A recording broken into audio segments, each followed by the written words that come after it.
পরিশোধের করার রাস্তা আল্লাহ দেখিয়ে দেবেন।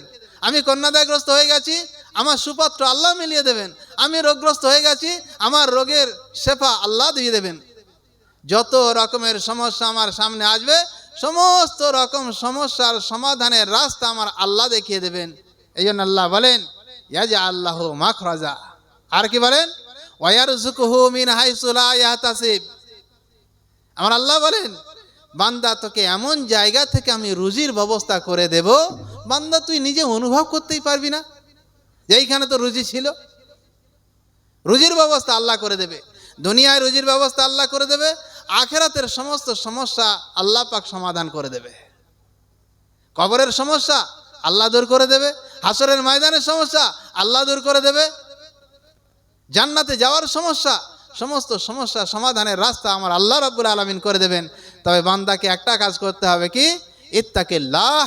হে বান্দা তুই আল্লাহকে ভয় কর। যে বান্দার দিলে আল্লাহর ভয় থাকবে সে কোনোদিন গুনার কাজ করতে পারবে না। যে বান্দার দিলে আল্লাহর ভয় থাকবে সে কোনোদিন আল্লাহর হুকুম থেকে দূরে থাকতে পারবে না। আল্লাহ পাক একটা জায়গা বলে দিলেন ইত্তাকিল্লাহ, হে বান্দা তুই আমার ভয় কর, আমার দিলে, তোর দিলে আমার ভয়টা রাখ, তাহলে তোর সমস্ত সমস্যা আল্লাহ সমাধান করে দেবে। মসজিদে আজান হচ্ছে, সানের ঘাটে বসে আছি, ফ্রি ফায়ার খেলছি রাস্তায় বসে, যদি আমার দিলের মধ্যে আল্লাহর ভয় থাকে ও কোনোদিন ওইখানে ফ্রি ফায়ার খেলতে পারবে না। আল্লাহর ভয় যদি দিলে থাকে কেরামের আড্ডায় বসে থাকতে পারবে না। আল্লাহর ভয় যদি দিলে থাকে যে তাসের আড্ডায় বসে থাকতে পারবে না। মসজিদে আজান হয়ে গেছে, আল্লাহর ডাক, মসজিদে যে মুয়াজ্জিন ডাকছে মুয়াজ্জিনের আওয়াজ নয়, আমরা ভুল বুঝি।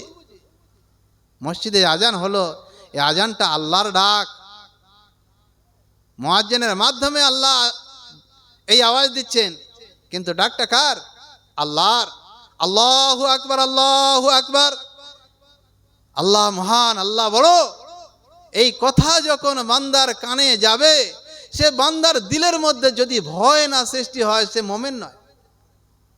আল্লাহ রাব্বুল আলামিন কোরআনের মধ্যে বলেন ইন্নামাল মুমিনুনা আল্লাযীনা ইযা যুকিরাল্লাহু ওয়াজিলাত কুলুবুহুম ওয়া ইযা তুলিয়াত আলাইহিম আয়াতুহু যাদাতুহুম ঈমানা। আমার আল্লাহ পাক বলেন মুমিন বান্দাকে ইন্নামাল মুমিনুনা আল্লাযীনা ইযা যুকিরাল্লাহু ওয়াজিলাত কুলুবুহুম। মুমিন বান্দা হলো তারা যার সামনে আমার আল্লাহর আলোচনা করা হবে, আল্লাহর নাম নেওয়া হবে, যার কাছে আল্লাহর আওয়াজ পৌঁছে যাবে, তার দিলটা ভয়ে কেঁপে উঠবে। আল্লাহর নাম শোনা মাত্র তার দিলটা ভয়ে কেঁপে উঠবে। আল্লাহ মহান, আল্লাহ এত বড়, তার থেকে বড় কেউ নেই। আল্লাহ যে এত ক্ষমতাশালী, তার থেকে বড় ক্ষমতাশালী কেউ নেই। তার কাছে আমি অতি তুচ্ছ। সেই আল্লাহর আওয়াজ আমার কানে এসেছে, আমার দিলটা তো ছটফট করবে সেই আল্লাহর জন্য। তো মোমেন বান্দা যদি আল্লাহর কথা শুনে তার দিলের মধ্যে তার আল্লাহর ভয় জাগ্রত না হয়, তাহলে সে মোমেন নয়। ওয়াইজা তুলিয়াত আলাইহিম আয়াতুহু। আর যখন মোমেন বান্দার সামনে আল্লাহর কোরআন তেলাওয়াত করে শোনানো হবে, আল্লাহর নীতি আদর্শ নিয়ে আলোচনা করা হবে, আল্লাহর সমস্ত রকমের দিক দিয়ে তাকে বোঝানো হবে, যাদাতুহুম ঈমানা। তো এগুলো শোনার পরে তার কি হবে? ঈমানটা বেড়ে যাবে, ঈমান বাড়তে থাকবে। এটা হচ্ছে ঈমানদারের লক্ষণ। তো যে বান্দার দিলে আল্লাহর ভয় নেই, যে বান্দা আল্লাহর কথা শোনার পরে তার দিলের মধ্যে আল্লাহর ভয় জাগ্রত হয় না, যে বান্দার সামনে কোরআন তেলাওয়াত করা হয়, আল্লাহ পাকের নিদর্শন আলোচনা করা হয়, সে বান্দার মধ্যে ঈমানে কোনো জজবা আসে না, ও বান্দা ঈমানদার নয়। আল্লাহ নিজেই বলছেন। তাহলে আমরা চিন্তা করে দেখি কোন তবকা আমরা আছি। আজান হচ্ছে, আমরা সানের ঘাটে বসে আছি, আজান হচ্ছে ফ্রি ফায়ার খেলছি, আজান হচ্ছে তাসের আড্ডায় বসে আছি, আজান হচ্ছে দোকানদারি করছি, আজান হচ্ছে ব্যবসা বাণিজ্যে পড়ে আছি, নামাজের নামগন্ধ নেই আমাদের। আমরা কি করে ঈমানদার বলে গণ্য হতে পারি? তাই আল্লাহ পাক কি বললেন? আমাই ইয়াত্তাকিল্লাহ ইয়াজআল লাহু মাখরাজা। যে ব্যক্তি আল্লাহর ভয় করবে তার আল্লাহ দুটো পুরস্কার এমন দেবে, 3 নম্বর কোনো পুরস্কার লাগবে না। তার জান্নাতে যাওয়ার আগে পর্যন্ত কোনো পুরস্কারের প্রয়োজন হবে না। ইয়াজআল লাহু মাখরাজা, সমস্ত সমস্যা আল্লাহ পাক তার সমাধানের রাস্তা দেখিয়ে দেবে, আর এমন জায়গা থেকে রুজির ব্যবস্থা করে দেবে আমার আল্লাহ, সে নিজেই ধারণা করতে পারবে না এইখানে আমার রুজি ছিল। আমরা চিন্তাই করতে পারি না। এই জন্য আমার বাপজান ভাইজান খেয়াল করতে হবে, আমার দিলের মধ্যে ঈমান আছে তো? তাহলে আমরা সবাই কি বেঈমান কাফের? না, আমরা বেঈমান কাফের নই, কিন্তু আমার ঈমান এত কমজোর হয়ে গেছে, এত কমজোর হয়ে গেছে, এত দুর্বল যে মসজিদে আজান হচ্ছে, আমার ঈমান ডেকে আমাকে মসজিদে আনতে পারছে না। হারাম কাজ থেকে আমার ঈমান আমাকে রুখে রাখতে পারছে না। তাসের আড্ডা থেকে আমার ঈমান আমাকে তুলে আনতে পারছে না। নোংরা নাজায়েজ কাজ থেকে আমার ঈমান আমাকে বিরত রাখতে পারছে না। মোবাইলের নোংরা সিন অনবরত দেখে যাচ্ছি, সিনেমা ভিডিও দেখে যাচ্ছি, আমার ঈমান আমার হেফাজত করতে পারছে না। তাহলে আমি চিন্তা করে দেখি, নিজেকে একটু প্রশ্ন করে দেখি, এই ঈমান আমার কবরের আযাব থেকে বাঁচাতে পারবে তো? এই ঈমান আমার হাসরের ময়দানে আরশে ছায়া জায়গা দিতে পারবে তো? এই ঈমান জাহান্নাম থেকে বাঁচিয়ে আমাকে জান্নাতে নিয়ে যেতে পারবে তো? এই জন্য আমি সবাইকে বলি, think and research on the everythings of the Islam. ইসলামের প্রত্যেকটা জিনিস একটু চিন্তা ফেকের, একটু গবেষণা করুন। If you think and research on the every parts of the Islam, ইসলামের প্রত্যেকটা জিনিসের উপরে যদি কোনো মানুষ যদি একটু চিন্তা ফেকের গবেষণা করে, he can discover the actual truth of the Islam. ইসলামের মধ্যে যে অতি সত্য নিহিত আছে, এর মধ্যে যে নিগুড় রস নিহিত রয়েছে, সে ডিসকভার করতে পারবে, সে মানে কি আবিষ্কার করতে পারবে। আজ আমাদের সময় নেই, চিন্তা করার সময় নেই। বড় আফসোসের বিষয়, এত বড় গ্রাম, এতগুলো লোকের বসবাস, আর বাইরে থেকে এত মেহমান এসে গেছে, প্যান্ডেলে 10-15 জন। তো লজ্জা থাকা বিষয় আমাদের। আমরা জলসা শুনতে এসছি না, যারা জলসা দিচ্ছে তাদেরকে ব্যস্ত করে বাড়িতে আটকে রাখতে এসছি, নিজেরা শুনবো না আর ওদেরকে আসতে দেব না, এই আমাদের উদ্দেশ্য। এই জন্য বাপজান ভাইজান, এটি শোনার প্রয়োজন আছে। মায়েদের জন্য, বোনেদের জন্য কিছু কথা বলার জন্য এসেছিলাম। তো মা বোনদের এখানে তো কোনো আয়োজন নেই। বাড়িতে যারা শুনছে মনোযোগ দিয়ে কিছু কথা শোনো, অন্তত আখেরাতের পাথেও হবে। আমার কথা শুনে যদি একটা মানুষ একটা আমল করে, ইনশাআল্লাহ ওটাই আমার আখেরাতে ফায়দা হবে। শুধু এই মাত্র এই নিয়ত নিয়ে আমি এই জলসায় এসেছি।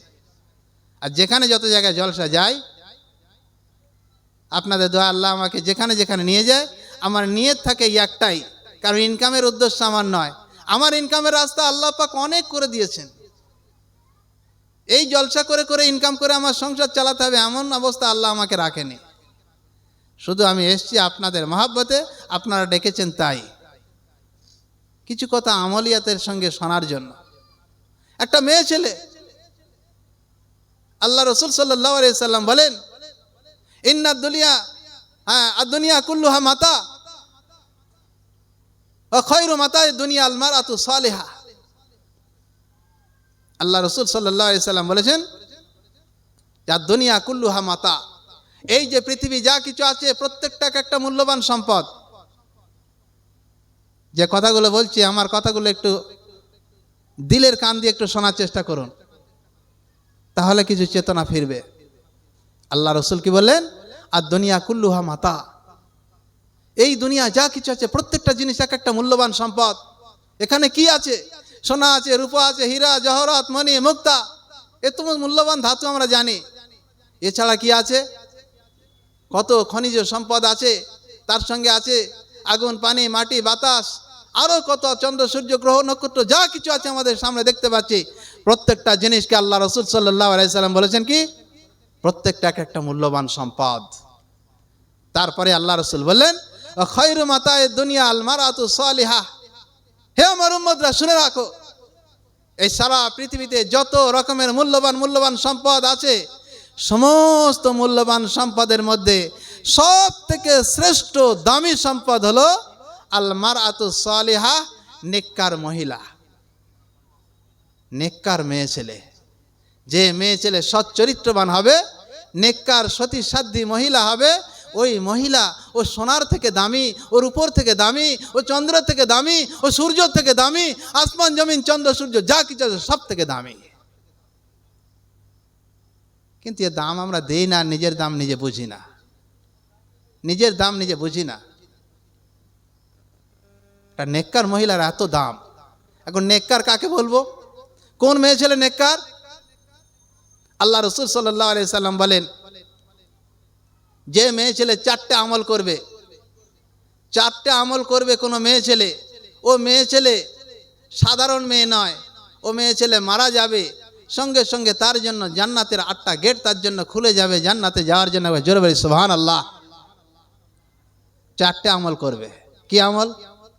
আল্লাহ রাসূল সাল্লাল্লাহু আলাইহি সাল্লাম বলেন, কোন মেয়ে ছেলে যদি সাল্লাত খামসাহা, 5 ওয়াক্ত নামাজ পড়বে, সাল্লাত খামসাহা, ও বাপ, এ শুধু মেয়ে ছেলের জন্য নামাজ? আল্লাহ পাক দিন ইসলামের যে মূল বুনিয়াদ, যেটা 5টা জিনিসের উপরে আল্লাহ রাসূল বলে গেছেন, একটা হচ্ছে ঈমান বা কলেমা, নামাজ, রোজা, হজ আর যাকাত। এই 5টা জিনিস, এই 5টা জিনিসের উপরে, 5টা ভিতের উপরে আল্লাহ পাক দিন ইসলামকে কায়েম করেছেন। এর মধ্যে 3টে জিনিস এমন, হ্যাঁ, এর মধ্যে দুটো জিনিস এমন যেটা সবার জন্য করতে হবে। 1 নম্বর ঈমান, আর 2 নম্বর হচ্ছে নামাজ, 3 নম্বর রোজা। এই 3টে, ঈমান, নামাজ, রোজা, এই 3টে জিনিসকে আল্লাহ পাক এমন দিয়েছেন, এটা সবার জন্য সমানভাবে এটা আল্লাহ ফরজ করে দিয়েছেন। শিক্ষিত নামাজ পড়তে হবে, অশিক্ষিত নামাজ পড়তে হবে, বেড়া ছেলে মেয়ে ছেলে সবাইকে নামাজ পড়তে হবে, শহরের লোক গ্রামের লোক সবাইকে নামাজ পড়তে হবে। এই জন্য আল্লাহ রাসূল সাল্লাল্লাহু আলাইহি সাল্লাম মেয়েদের জন্য বলে দিলেন, মেয়েরা 4টে আমল করবে। ও বাপেরা যারা এখানে শুনে বসে আছেন, আপনারা শুনে নেন, বাড়িতে গিয়ে অন্তত পার্সোনাল মেয়েদেরকে বোঝাবেন। মেয়েরা হয়তো কাজে কামে ব্যস্ত, তারা শুনতে পাচ্ছেন, আপনারা শুনে যান। 4টে জিনিস যে আমল করবে, ওই মেয়ে ছেলে সাধারণ মেয়ে নয়, ও তো রাবেয়া বসরির মতো ওই রকম মোত্তাকি পরহেজগার মেয়ে ছেলে। আমরা তো বুঝি না, তাদের গুরুত্ব দেই না। 1 নম্বর কি? সাল্লাত খামসাহা, 5 ওয়াক্ত নামাজ পড়বে। মেয়েদের এইটা বড় কষ্ট। কেন? প্রত্যেক মাসে মাসে তাদের আল্লাহর প্রাকৃতিক নিয়মে নামাজ ছাড়তে হয়, আবার ধরতে হয়, ছাড়তে হয়, ধরতে হয়। এই ছেড়ে দিয়ে ধরাটা বড় কষ্টকর। তাই কিছু মেয়ে ছেলে নামাজ থেকে গাফলাত হয়ে যায়। 5 ওয়াক্ত নামাজ আল্লাহ রাসূল প্রথম প্রেসক্রিপশন দিলেন। এখানে বড় ডিসকাস করার সময় নেই, সংক্ষিপ্ত কথা, যে কথা বললে আমার জান্নাতে যাওয়া সহজ হবে, এই রকম কিছু মূল্যবান কথা আপনাদের সামনে তুলে ধরব। তো মেয়ে ছেলে 4টে আমল করলে মরণের পর সঙ্গে সঙ্গে জান্নাতের 8টা গেট খুলে যাবে। 1 নম্বর কি বললাম?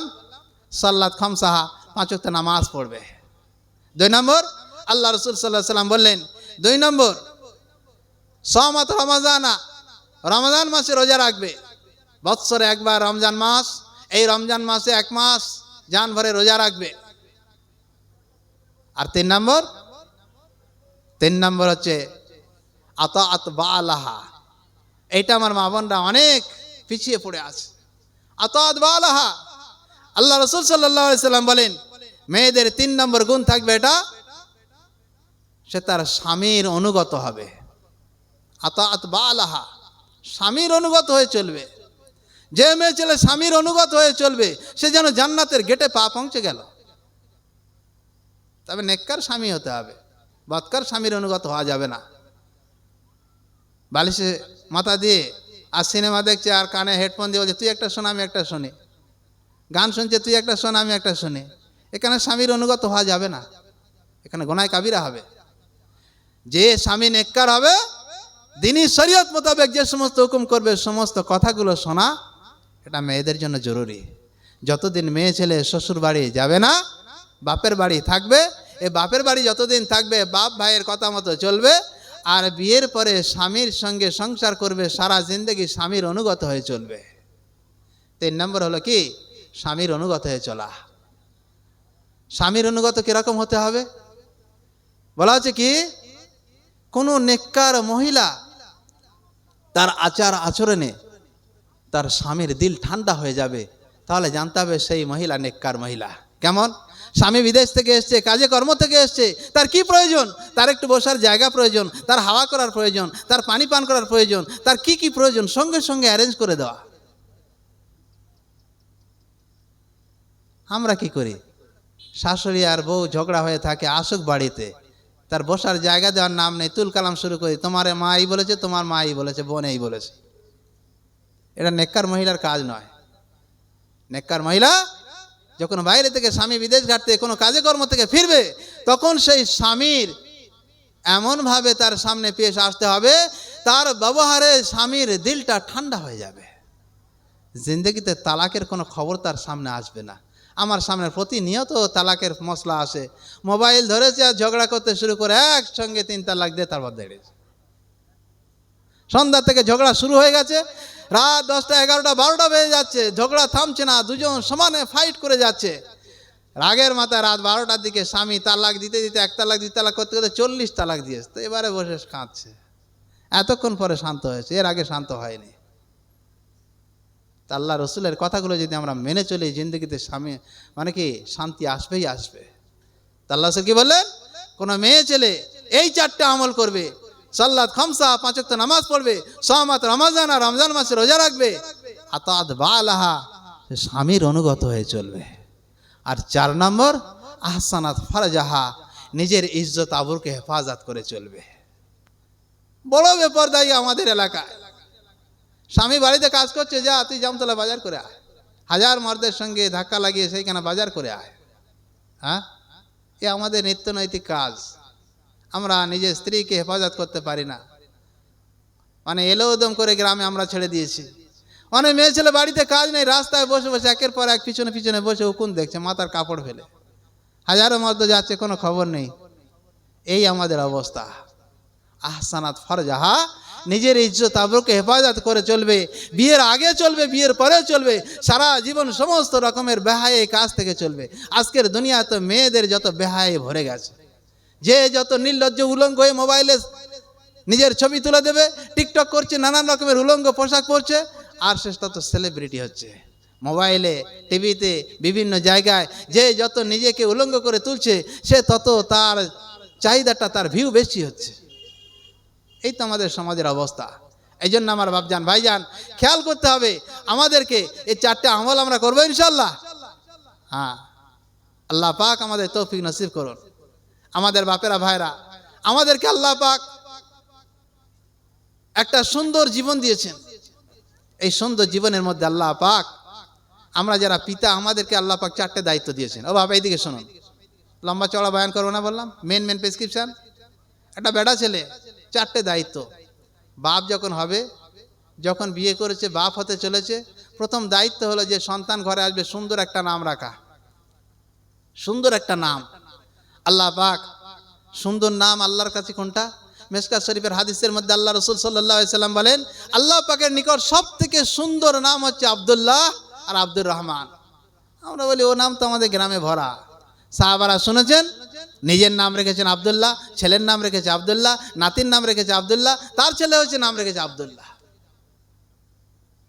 আর এখনকার সন্তান যদি হয়, মুফতি সাহেব একটা নাম দাও, 10টা নাম দিলাম, এই পছন্দ হয়নি, আরো 10টা দাও, দিলাম আরো 10টা, বলি এ হয়নি, আমাদের গ্রামে ভরা, আরো 10টা দাও। 100 নাম পাঠিয়ে দিলাম, সে কোনোটা পছন্দ করলো না, নিজের মতো একটা করে নিল। তো সুন্দর একটা নাম রাখা, কোরআন হাদিস মাফিক একটা সুন্দর নাম রাখা, এটা হচ্ছে কি একজন পিতা হিসাবে প্রধান দায়িত্ব। কেন? কাল হাসরের ময়দানে প্রত্যেকটা মানুষকে তার নাম, তার বাপের নাম ধরে রাখা হবে। কোথায় আব্দুল্লাহ ছেলে আব্দুল গাফার,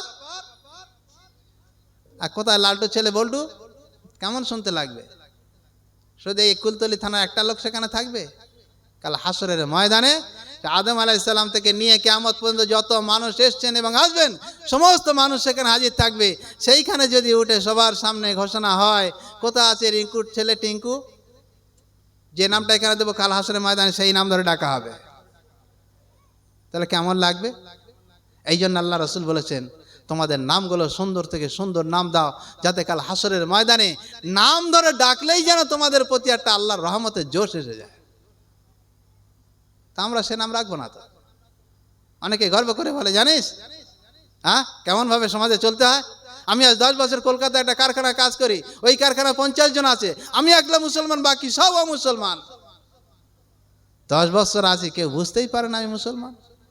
সমাজে কেমন চলতে হয় দেখ, গর্ব করে বলে। নামটা এরকম একটা হিন্দুয়ানা নাম, রাজেশ কিংবা রাজু, আর তার সঙ্গে অন্য মুসলমানের কোনো পার্থক্য নেই, নামাজ কালাম কোনো লাইনে পার্থক্য নেই। সে সমাজে কেমন চলতে হয় তে গর্ব করে দেখাচ্ছে। এত বড় নিন্দনীয় কাজ সে করছে। তো সুন্দর একটা নাম রাখা মুসলমানের প্রথম দায়িত্ব। 2 নম্বর, বেটা ছেলে হলে মুসলমানই দিতে হবে। আমরা মুসলমানই দিই, মাশাআল্লাহ, এটা খুব সুন্দর করে দিই, কিন্তু মুসলমানকে কেন্দ্র করে যত আয়োজন করি আমরা, এই আয়োজনগুলো কিন্তু সম্পূর্ণ গুনাহ কাবীরার কাজ। আল্লাহ পাক কোরআনের মধ্যে বলেন, ইন্নাল মুবাযযিরিনা কানু ইখওয়ানা শায়াতিন, যারা ফজল খরচ করে, অপচয় খরচ করে, আমরা আল্লাহ তাদের সম্পর্কে বলছেন তারা হচ্ছে শয়তানের ভাই। ইখওয়ানা শায়াতিন, শয়তানের ভাই এরা। তা শয়তানের ভাই যে আমল করে শয়তানি আমল, শয়তান যেখানে যাবে এরা সেখানে যাবে। কত সুন্দর করে আয়োজন করছে, ছেলের মুসলমানি দেবে, এটা একটা সতর ঢেকে রাখার কাজ, সেটাকে এলো উদম করে সবার সামনে দেখানোর জন্য সবাইকে দাওয়াত দিচ্ছে, একটা হালখাতা খুলে বসে আছে। কত আত্মীয় স্বজন আসছে, কেউ সোনার গয়না, কেউ কত রকমের আইটেম নিয়ে আসছে। হ্যাঁ বাবা, তোমার নানা এসছে, নানি এসছে, দাদা এসছে, দাদু এসছে, কত আত্মীয় স্বজন এসছে, তুমি খোলো দোকানটা, এবার হালখাতা শুরু হবে। গালে পায়েস দিচ্ছে, আর কত টাকা পয়সা আয়োজন করছে, আরো কত রকমের প্যান্ডেল করছে। এক একটা প্যান্ডেল বিয়ের প্যান্ডেলের মতো প্যান্ডেল হচ্ছে, 200-500 লোকের আইটেম করে খানার ব্যবস্থা করছে। আরো বাইরে ঘাটে দেখেছি টাকার মালা গলায় দিয়ে মারুতি করে পুরো এলাকায় ঘোরাচ্ছে। আহা হা, কি সুন্দর! যদি এই কাজটা সুন্দর হতো, সুন্নত মোতাবেক হতো, যত নবী দুনিয়া এসছেন কোন নবীর মুসলমানি আল্লাহ পাক দুনিয়ার জমিনে করার নেই, সমস্ত মুসলমানি আল্লাহ পাক মায়ের পেট থেকে করে দুনিয়ায় পাঠিয়েছেন। কেন? এটা সতরের নিচের কাজ, এটা বাইরে দেখানোর কাজ নয়। তাই যত সংক্ষেপে শর্টে কাজটা করে নেওয়া যায়, কিন্তু আমরা এখানে হালখাতা করে বসে থাকি। কে পরিবর্তন হবে? বলে সমাজ এই অবস্থা। সমাজটাকে কাকে বলবো সমাজ? আমি আপনি পাল্টে গেলে সমাজ পাল্টে যাবে, আমরা তো পাল্টাবো না, এর মধ্যে স্বার্থ আছে। তো অন্যের দাওয়াত খেয়ে এসছি, তাকে দিয়ে এসছি, এখন যদি মুসলমানি আমি না নিই তাহলে আমার আদায় হবে? তাহলে আমি তো সারবো না। তাহলে আমি যদি না সারি তাহলে সরবে কে, সারবে কে? 3 নম্বর দায়িত্ব হলো, আমার বাড়িতে যখন সন্তান আসছে, 3 নম্বর দায়িত্ব হলো ছেলে হোক আর মেয়ে হোক সুশিক্ষা শিক্ষিত করা। সুশিক্ষা শিক্ষিত করা, এটা হচ্ছে আমি পিতা হিসাবে আমার প্রধান দায়িত্ব। অবাব এদিকে খেয়াল করে শুনুন, আল্লাহ পাক কোরআন পাকের বলছেন, ওয়াল্লাযিনা উতুল ইলমা দারাজাত, যাদেরকে ইলম দান করা হয়েছে, জ্ঞান দান করা হয়েছে, আল্লাহ যাদেরকে ইলম দিয়েছেন, আল্লাহ নিজেই তাদের গুণগান বর্ণনা করছেন। দারাজাত, তাদের সম্মান দুনিয়া এবং আখিরাতে অনেক অনেক অনেক বেশি। কে বলছেন? আর আল্লাহ বলছেন। আর আল্লাহ রাসূল কি বলছেন? তালাবাতুল ইলমি ফারিদাতুন আলা কুল্লি মুসলিমি ওয়া মুসলিমাত, প্রত্যেকটা মুসলমান নরনারীর জন্য ইলম শিক্ষা করা জরুরি, ইলম শিক্ষা করা ফরজ। এখন কথা হলো ইলম মানে কি? আরবিতে বলা হয় ইলম মানে জ্ঞান, ইংরেজিতে বলে নলেজ। বাংলায় জ্ঞান বলি, ইংরেজিতে নলেজ বলা হয়, আরবিতে ইলম বলা হয়, ফার্সিতে বলা হয় দানস্তান, জানা, কোনো কিছু জানা। তা আমার ইলম তো যে কোনো জিনিসের ব্যাপারে হয়। একটা ছেলে মাধ্যমিক, উচ্চ মাধ্যমিক, বিএ, এমএ, পিএইচডি করলো, সে তো অনেক কিছু ইলম শিক্ষা হলো। কেউ ডাক্তার, মাস্টার, প্রফেসর, ব্যারিস্টার হলো, তার তো অনেক লাইন ইলম হলো। তো যে কোনো লাইনে তো আমাদের ইলম হতে পারে। এখানে কোন ইলমের কথা আল্লাহ রাসূল বললেন? আবু দাউদ শরীফের কিতাবুল ফারায়েজের প্রথম হাদিস আল্লাহ রাসূল সাল্লাল্লাহু আলাইহি সাল্লাম বললেন, আল ইলমু সালাসা ওয়া মা সিওয়া যালিকা ফাহুয়া ফাজলুন। ইলম হলো 3 প্রকার, এই 3 প্রকারের বাইরে যদি কেউ শিক্ষা করে সেটা হলো বাড়তি শিক্ষা। না শিখলে ক্ষতি নেই, শিখলেও কোনো দোষ নেই, কিন্তু 3টে জিনিস তার শিখতেই হবে। এই 3টে জিনিস জরুরি। 3টে জিনিসকে বলা হচ্ছে ইলম, যেটা শরীয়তের ভাষায়। কি 3টে জিনিস? আল ইলমু সালাসা, ইলম হলো 3 প্রকার। 1 নম্বর আল্লাহ রাসূল কি বলছেন? আয়াতুন মাহকামা, একটা হচ্ছে কোরআনের শিক্ষা। 2 নম্বর সুন্নাতুন কায়েমা, সুন্নাতে নববী মানে হাদিস শাস্ত্র শিক্ষা করা। আর 3 নম্বর হচ্ছে ফারিদাতুন আদিলা। এই ফারিদাতুন আদিলা কি? এই হাদিসটা ইবনে মাজাহ শরীফের মধ্যে এসেছে। ইবনে মাজাহ শরীফের একটা নোটবুক আছে, তার নাম তাকমিলুল হাজা সারা ইবনে মাজাহ। ওই কিতাবের মধ্যে এই ফারিদাতুন আদিলা 10টা ব্যাখ্যা দিয়েছে। এই সমস্ত ব্যাখ্যার নিগুড় বলেছে কি? ফারিদাতুন আদিলা বলতে ইলমে ফারায়েজ। অনেক ব্যাখ্যা দিয়েছেন মুহাদ্দিসিনে কেরাম, শেষ সবার সিদ্ধান্ত হচ্ছে ইলমে ফারায়েজ। ইলমে ফারায়েজ, তো ইলমে ফারায়েজ, মানুষ যখন মারা যায় তার স্থাবর অস্থাবর সম্পদ এগুলো ওয়ারিসানদের মধ্যে বন্টন করা সুন্দর একটা সিস্টেম, এটা কোরআনে আছে এবং হাদিসে আছে। তো মূল আমাদের দাঁড়ালো কোরআন আর হাদিসের শিক্ষা, এটা হচ্ছে মূল শিক্ষা। এই শিক্ষাটার কথা আল্লাহ রাসূল বলেছেন, আমা সেওয়া জালিকা। আর এই কোরআন হাদিসের শিক্ষার বাইরে যা কিছু আছে, ও তো মাধ্যমিক, উচ্চ মাধ্যমিক, BA, MA, PhD, MCom, BCom অনেক কিছু পড়লো, ডাক্তার, মাস্টার, প্রফেসর, ব্যারিস্টার অনেক কিছু হলো, বাংলা, ইংরেজি, অঙ্ক, ইতিহাস, ভূগোল অনেক কিছু শিক্ষা করলো। তাহলে এগুলো কি হবে? আল্লাহ রাসূল সে সম্পর্কে বলেছেন, আমা সেওয়া জালিকা ফাহুয়া ফাজলুন। এই যে 3টে শিক্ষা আমি বললাম, প্রত্যেকটা মুসলমান নরনারীর জন্য এই 3টে শিক্ষার প্রাথমিক বুনিয়াদি শিক্ষা করা প্রত্যেকের জন্য জরুরি। আর এর বাইরে যত কিছু শিখবে ফাওয়া ফাজলুন, সেটা শিক্ষা করলে বাড়তি শিক্ষা, সেটা কোনো বাধা নেই। অনেক মৌলভী সাহেব মনে করে ইংরেজি শিক্ষা করা হারাম, অনেকে মনে করে এই জেনারেল লাইন শিক্ষা করা হারাম, নাজায়েজ, এরকম অনেকে বলে থাকে। যাদের এই বিষয়ে পাণ্ডিত্য নেই, জ্ঞান নেই, এরকম একঘেয়েমি কথা বলে থাকে। কিন্তু না, আল্লাহ রসুল যেটা বলেছেন ওটা আমার আগে শিখতে হবে। না শিখলে কি ক্ষতি? আলোচনা করবো কার নেই, লোক নেই তো, সময় নেই আমার। একটা ছেলে জেনারেল শিক্ষা শিক্ষিত হবে, আর একটা দুনিয়াবী শিক্ষার প্রয়োজন আছে। আমি যদি দিনী শিক্ষা না শিখে যদি আমি জেনারেল লাইনে শিক্ষায় শিক্ষিত হই, কি ক্ষতি হবে?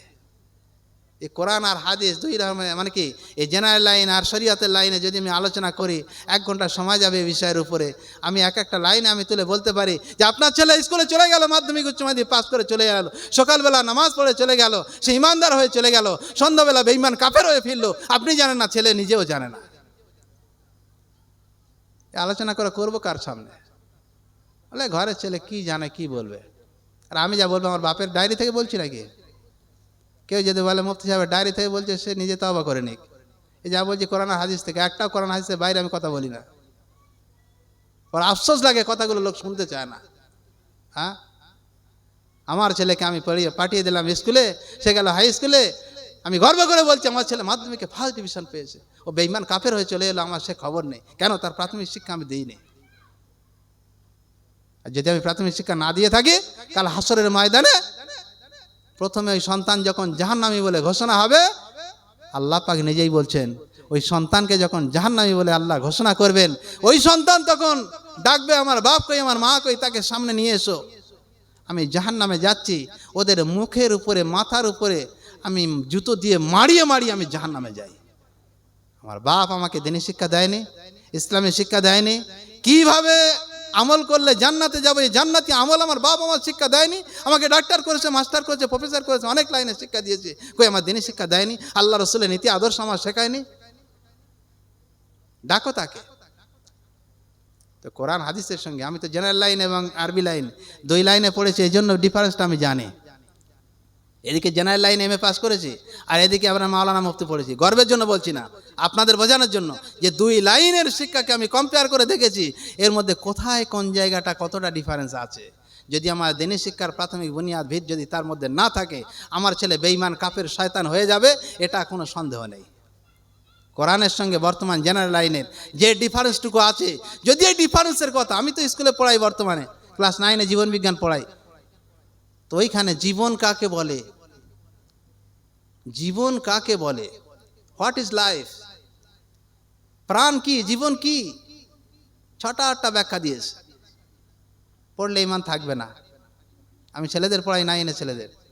দেখো আল্লাহ পাক কোরআনে নিজেই বলেছেন, কাফেররা এসে আল্লাহ রসুলকে প্রশ্ন করেছেন যে মোহাম্মদকে প্রশ্ন করো, ও তো বলছে আমি নবী।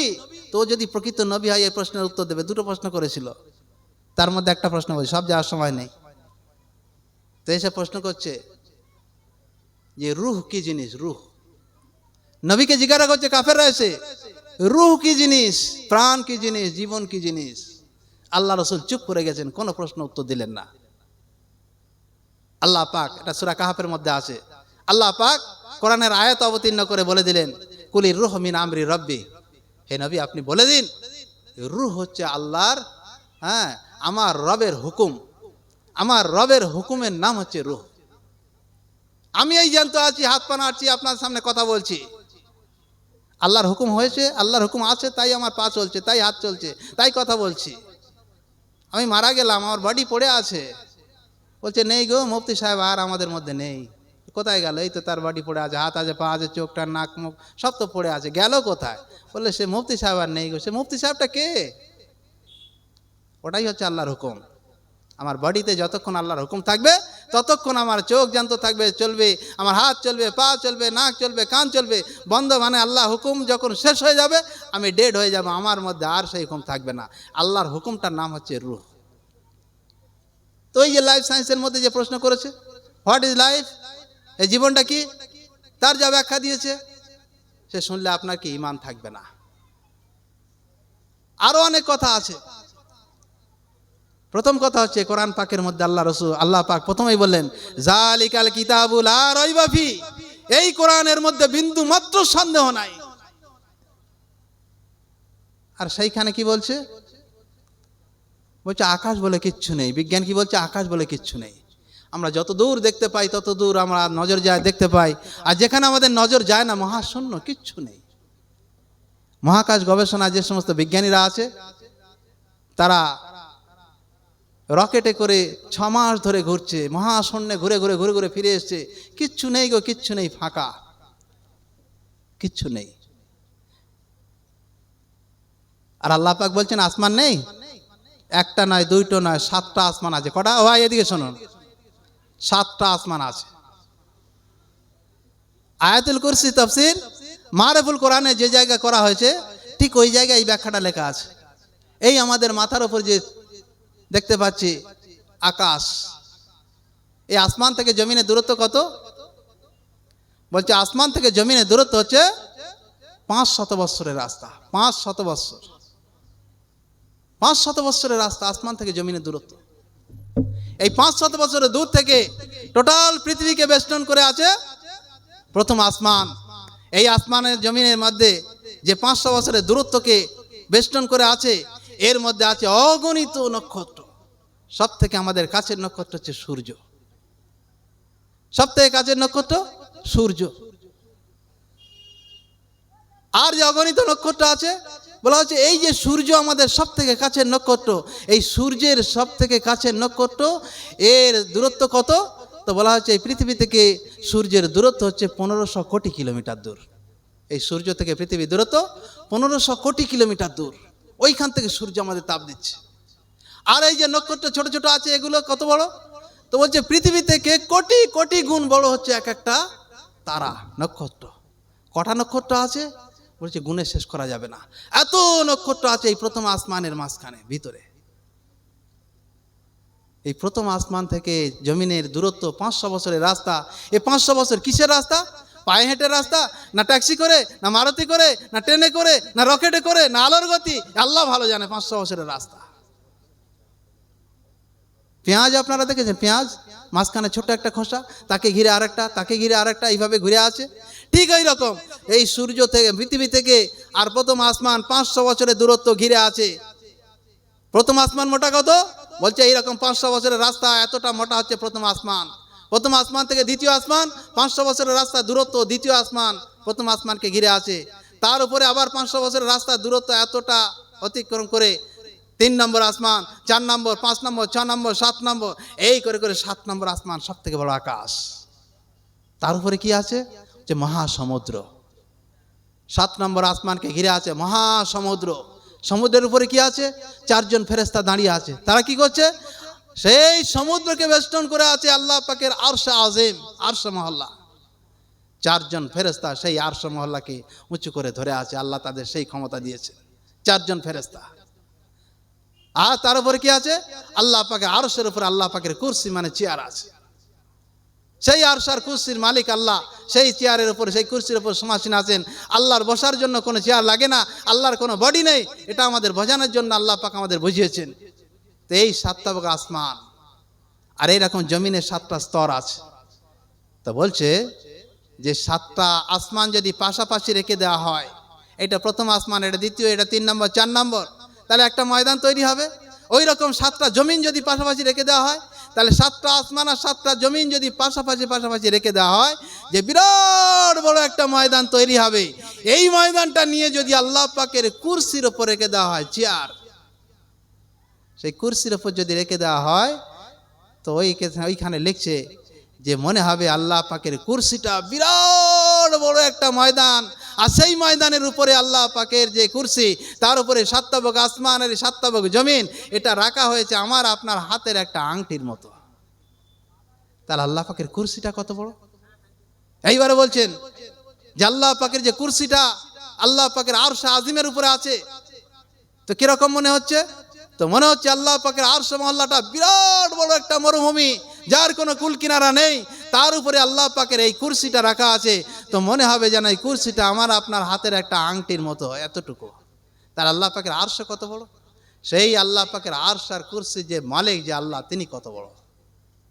তাহলে চিন্তা করে দেখি। তাহলে আমরা জানলাম কটা আসমান আছে? 7টা আসমান আছে। আর বিজ্ঞান বলছে একটাও আসমান নেই রে, একটাও আসমান নেই। তাহলে আমার ইমান থাকবে? আমার যে ছেলেটা স্কুলে পাঠিয়ে দিলাম, মাধ্যমিক উচ্চ মাধ্যমিক পড়ে এলো, ওই ছেলেটা ও স্কুলে গিয়ে পড়ছে, আকাশ বলে কোনো কিচ্ছু নেই, যতদূর নজর যায় ততদূর দেখতে পাই, তার বাইরে মহাশূন্য ফাঁকা, আকাশ বলে কোনো কিচ্ছু নেই। আর আল্লাহ পাক বলছেন আমি আসমান তৈরি করেছি, একটা নয়, দুইটা নয়, 7টা। এখন বলুন ইমান থাকবে?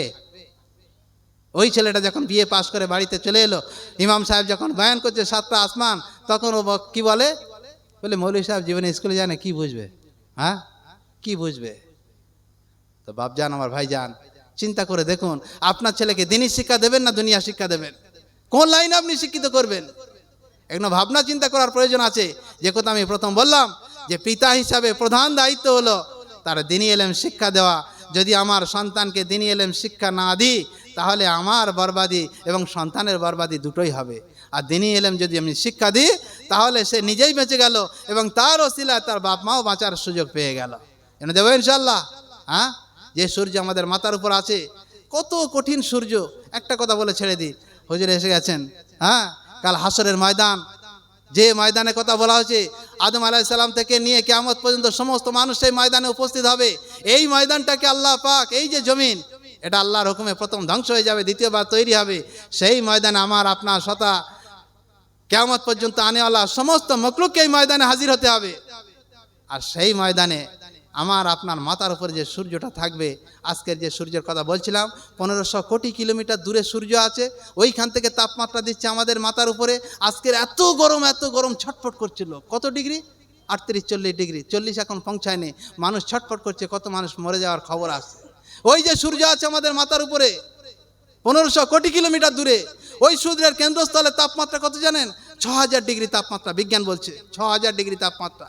ওইখান থেকে তাপমাত্রা আস্তে আস্তে আমাদের কাছে হারিয়ে যাচ্ছে, এখন 28, 30, 32, 35 ডিগ্রি চলে আসছে। তাহলে 6000 ডিগ্রি তাপমাত্রা রাস্তা হারিয়ে যাচ্ছে। এই সূর্যকাল হাসরের ময়দানে অত দূর থাকবে না। কোরআন বলছে 1 মাইল দূরে থাকবে। 1 মাইল, 1 মাইল মানে কত? 1.61 কিলোমিটার, মানে 1.5 কিলোমিটার একটু বেশি, এতটুকু মাথার উপরে থাকবে। আর ওই সূর্যের যদি 12টা মুখ হয়, তো চিন্তা করে দেখি, একটা সূর্যের যদি 6000 ডিগ্রি তাপ হয়, কাল হাসরের ময়দানে যে সূর্য হবে তার তাপমাত্রা কত হবে, এ কোনো মাপকাঠি আমাদের জানা নেই। যদি আজকের সূর্যের সঙ্গে যদি আমি তুলনা করি, কাল হাসরের ময়দানে যদি এইরকম সূর্য থাকে, তো সেই সূর্যের তাপমাত্রা যদি 1 মাইলের মধ্যে আসে, তাহলে তাপমাত্রার বাইরে যাবে? সমস্ত তাপমাত্রা এই মাথার উপরে পড়বে। সেদিন আর বাইরে যাওয়ার কোনো রাস্তা নেই। আর যদি 12টা মুখ হয়, 6-72,000 ডিগ্রি তাপমাত্রা। সেই তাপমাত্রা আমাকে আপনাকে দাঁড়িয়ে থাকতে হবে কতদিন? কোরআন বলছে কানা মিকদারু 50 আলফা সানা, 50,000 বছর দাঁড়িয়ে থাকতে হবে সেই ময়দানে। সেখানে কোনো আরশের ছায়া ছাড়া কোনো ছায়া থাকবে না। সেই দিন বুঝে আসবে আরশের ছায়ার কত দাম আছে, আরশের ছায়ার কত দাম, সেই দিন বুঝে আসবে, আজকের বুঝে আসবে না। সেই মহান দিন, কঠিন দিন আমাদের সামনে চলে আসছে। সেই ময়দানে আমার আপনাকে সবাইকে হাজির হতে হবে। সেদিন বাঁচার কোনো রাস্তা থাকবে না। শুধু আজকের দিনে যদি একটা গরম তাওয়া, যে তাওয়াটা লাল টকটকে হয়েছে, এখনো গলে পানি হয়নি, লোহা গলে পানি হয়ে যায় 537 ডিগ্রি তাপমাত্রা হলে, তো একটা তাওয়া যদি তার নিচে যদি আপনার ওই কামারশালার আগুনের মতো আগুন দিয়ে হিট করে যদি লাল টকটকে করা হয়, আর ওই রকম তাওয়া একটা এনে আমার আপনার সামনে হাজির করা হয়, আর বলো আজকের দুপুরবেলা কি দিয়ে ভাত খেয়েছো, ওই তাওয়ার উপরে উঠে দাঁড়িয়ে বলো। যদি ডাল ভাত খাই, তো কারোর সাধ্য হবে ওর উপরে উঠে খালি পায়ে দাঁড়িয়ে বলবো ডাল ভাত, আর নেমে আসবো? এতটুকু সাধ্য কারোর হবে না, কারণ ও জানে আমার এই তাওয়ার উপরে যদি আমি পা দিই, আমি ঝলসে যাব, ধ্বংস হয়ে যাব। তোমার বাপজান, ভাইজান, যে তাওয়াটা সবে মাত্র লাল টকটকে হয়েছে, এখন গলে পানি হয়নি, মানে 537 ডিগ্রিও তাপমাত্রা হয়নি, সেই তাওয়ার উপরে দাঁড়াতে যদি আমার আপনার এত ভয় হয়, কাল হাসরের ময়দানে যে এই জমিনটা কীরকম একটা কঠিন উত্তপ্ত তাওয়ায় পরিণত হবে, সেই তাওয়ার উপরে দাঁড়িয়ে আমাকে আপনাকে 4টে প্রশ্ন হিসাব দিতে হবে। সারা জীবন কোন রাস্তায় ব্যয় করেছো, যৌবনকাল কোথায় কাটিয়েছো, কোন রাস্তায় আয় করেছো, কোন রাস্তায় ব্যয় করেছো, আর সারা জীবন বিভিন্ন জায়গায় যা শুনেছো কি আমল করেছো, এই হিসাব তো পরে হবে।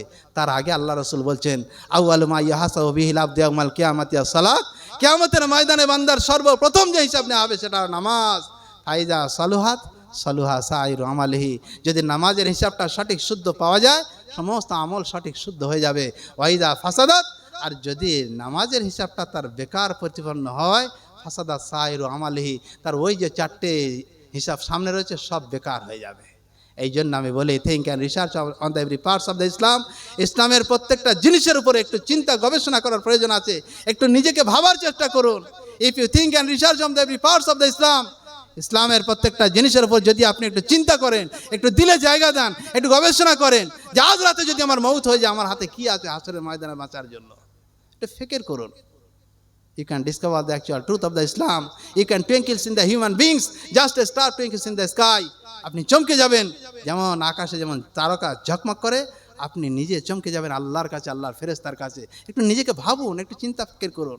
আল্লাহ পাক আমাদের সেই সমঝ দান করুক, সঠিক বোঝার তৌফিক দান করুক। আল্লাহ পাক যা কিছু বলেছি এবং শুনেছি এর থেকে বেশি বেশি আমল করার তৌফিক দান করুন। দরুদ পড়ি, আল্লাহুম্মা সাল্লি আলা সাইয়্যিদিনা।